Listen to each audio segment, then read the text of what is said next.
ordinary residents going about their daily routines. We must never forget that the government has so far failed to address various incidents of insecurity in the North Rift counties of Baringo, Elgeyo Marakwet, and Laikipia. In these places, armed groups, bandits, and cattle rustlers continue to conduct raids on neighboring communities, destroy property, and cause massive displacement of people. These attacks are unacceptable and must come to an end.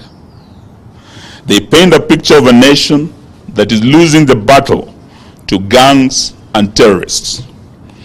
We therefore find it strange, while the country is clearly grappling with internal security problems, the Ruto administration is taking 1,000 police officers to Haiti to fight a war that is not of our own, on a territory that is far away, over 12,000 kilometers from Kenya.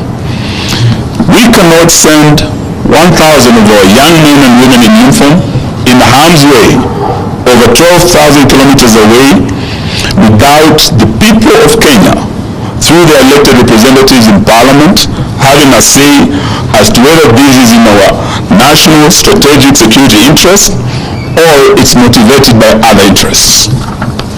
In this regard, we call upon Parliament to immediately summon the CS of Interior, now that his defense counterpart appeared before the Senate yesterday, and he actually ducked this question. He passed the buck to his Interior counterpart. We want him to explain to Parliament, and by extension the nation, the following issues. One, why are we sending officers to Haiti to protect Haitians while the security situation at home is deteriorating and they are unable to protect lives and property of Kenyans in Sondu, in the North Rift, in Northeastern, in by the Police Reform Task Force?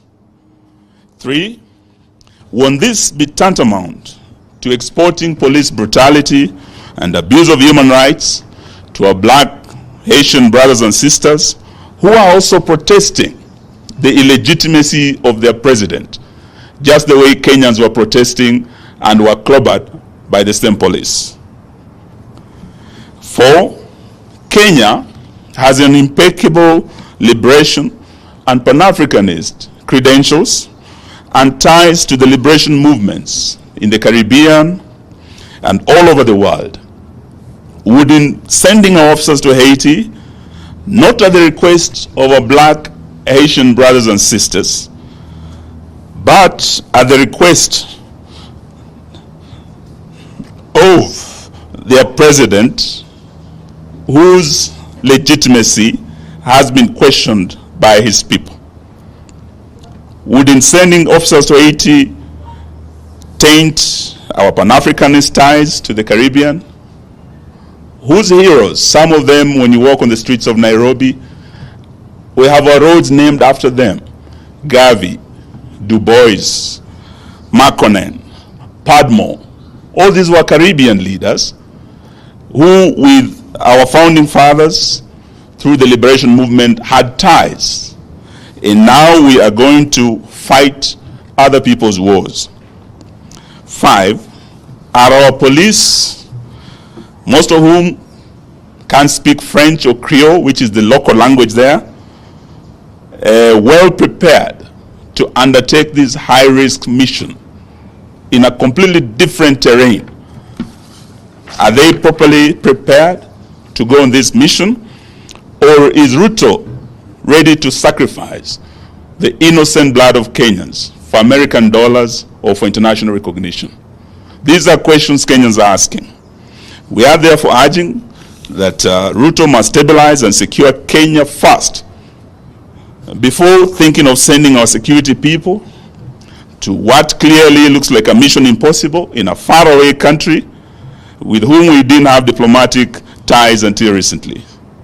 We call on Parliament to demand oversight on this matter with a view of protecting the young men and women in uniform who are about to be taken to Haiti for a war that is not ours, and at a time when we need them back home.